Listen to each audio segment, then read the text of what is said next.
से भात रे हेउ कि रुटी पूरी परोटा हेउ सबुथिरे भारी बढ़िया लागिबो। सोयाबीन किंबा सोया बड़ी एथिरे आपण माने विभिन्न प्रकारर तरकारी बनैथिबे, किंतु केबे दही सोयाबीन बनैछंती कि? जे माने बनैछंती छोटिया कमेंट करिवे, आउ जे माने बनै नाहंती एमिति उपाय बनै देखिबे, खाइबा पई अति स्वादिया लागिबो। मु तो कहिबी सोया बड़ीर सबुठारु टेस्टी रेसिपी आउ किछि भी न होई पारे।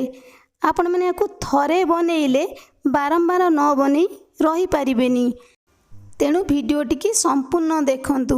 नमस्कार, मामा किचन ओडिया को आपण मानकु अनेक अनेक स्वागत। एई चटपटा स्वादिष्ट दही सोयाबीन पई हमकु प्रथमे सोयाबीन दरकार। तो जेतिकी आपण माने दही सोयाबीन बनैबे तो सेही अनुसार आपण माने सोया बड़ी किंबा सोयाबीन के नेबे। एठी मु 200 ग्राम सोयाबीन नेइछि, तो पैकेट वाला आपण माने नेबे सोयाबीन खाइबा पई भलो लागिबो। सेथिरे आमे देई दबा अल्प किछि गरम पानी, ता सहित गोटे चामच लूण। सोयाबीन आमर भलो टेस्ट आसीबो, बिल्कुल फीका लागिबोनी। याको आमे भलो भाबरे गोळेई नै जिबा, किछि समय घोड़ेई नै जिबा। सोया बड़ी आमर भलो भाबरे बतुरी जिवो। एमिति भी आपण माने कड़ाई रे गरम पानी करी सोया बड़ी की फुटेई पारिबे, किंतु एमिति गरम पानी देई किछि समय घोड़ेई नै गले सोया बड़ी आमर भलो भाबरे बतुरी जिवो। ता सहित बिल्कुल अधिक बतुरीबनी, जहाँकि सोया बड़ी खाइबा पई भलो लागिबोनी। तो एइठी एबे आमर सोया बड़ीटी ठंडा हो जाइछि। अल्प किछि पानी देइकी ए सोया बड़ी के आमे गोटे रु दुई थर पई धोई नै जिबा। तापर आमे गोटे बड़ बाउल ले ए सोया बड़ी के भलो भाबरे चिपुड़ी के आमे देई दबा। आपण माने तो सोया बड़ीर विभिन्न प्रकारर तरकारी बनैथिबे, किंतु एमिति उपाय रे दही सोयाबीन गोटिए थर बनांतु। कम समय भितर बनिबो आउ खाइबा पई एते टेस्टी लागिबो कि आपण माने गोटिए थर बनिला परे ही जानि परिबे।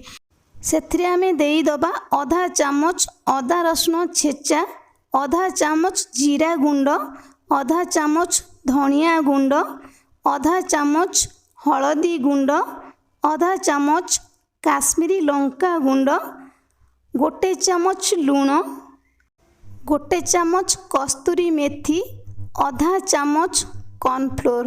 कॉर्नफ्लोर जगार आपण माने आधा चामच चाउल गुंड मध्य देई पारिबे, कहीं ना सबू मसला मसलीर कोटिंगटा एकदम लागिकी रहिबो हमर सोयाबीन ले।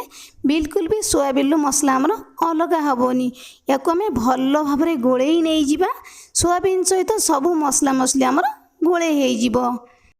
एपटे मु कड़ाई की गरम कर नै जाइथिली। सेथिरे आमे देई दबा 2 चामच तेल। एई तेल को आमे कड़ाई रे चारि पाखा जंक लगेई नै जिबा, कहीं ना सोयाबीन हमर तळु बिल्कुल भी लागिबोनी। गैस रो फ्लेम को मीडियम रखिबा। एबे आमे सोयाबीन की देई दबा। एई सोयाबीन के मु भाजी की बनैबी। जदि आपण मानकु अधिक तेल पसंद ताहले एई सोयाबीन के आपण माने छांकी की मध्य बनै पारिबे। गैस रो फ्लेम को लो टू मीडियम रखिबा। एई सोयाबीन के आमे लाल करके भाजी नै जिबा। कम तेल रे मध्य एई सोयाबीन हमर एकदम लाल हे कि भाजी हे जिवो। एइठी आपण माने देखि पारुथबे केते कम तेल रे मध्य ए सोयाबीन हमर लाल हे कि भाजी ही गलानी। याको आमे गोटे प्लेट को बाहर कर नै जिबा। याको आमे ठंडा हवा पई दबा। एमिति भी सोयाबीन के आपण माने खाई पारिबे। ए सोयाबीन भजाटी हमर केते सुंदर देखा जाउची। सब मसलार कोट एकदम सोयाबीन हमर लागिकी रहिची। आ सोयाबीन मध्य अधिक बतुरीनी। देखिबा पई आपण माने देखि पारुथबे केते सुंदर देखा जाउची। आ खाइबा पई मध्य सेतिकी स्वादिया लागिबो। जेहेतु आमे दही सोयाबीन बनैबा तो सेति पई हमकु दही दरकार। एटी गोटे बड़ बाउल ले आमे देई दबा 200 ग्राम फ्रेश दही। 200 ग्राम सोयाबीन पई हमकु 200 ग्राम दही ही दरकार। एई दही के आमे भलो भाबरे टिके फेंटी नै जिबा।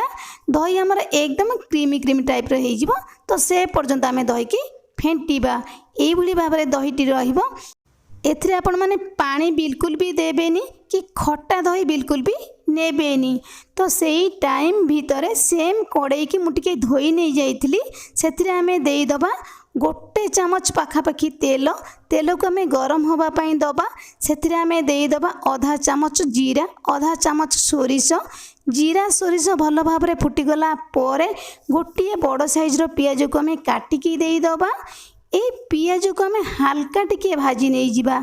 लाल करके पियाज को बिल्कुल भी भाजबानी पियाजरू खाली कंचा बास्ना पलैज तो से पर्यंत आम भाजवा से आम देदबा अल्प किछि भृषंग पत्र 4टी कंचा लंका को तेल रे दबा पूर्व आपण मैंने मझीरू टिके काटी नहीं जिबे नहले तेल रे लंका हमर फुटिबो मु एठी कंचा लंका को मझीरू काटिकी नहीं जाइथिली सेथिरे आमे देइदबा अल्प किछि हेंगू देले ना छुंकर बास्ना बहुत बढ़िया आसीबो।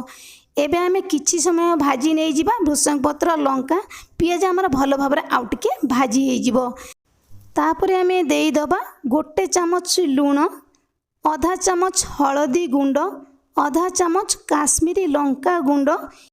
गैस फ्लेम को लो मीडियम रखी आम ये लंका गुंड हलदी गुंड को किछि समय भाजी नहीं जिबा गुंड मसलार आमर कंचा बास्ना पलैज एइठी एबे आमर छुंकटी हेई गलानी आम गैस फ्लेम को ऑफ करी किछि समय ठंडा हवा पई दबा।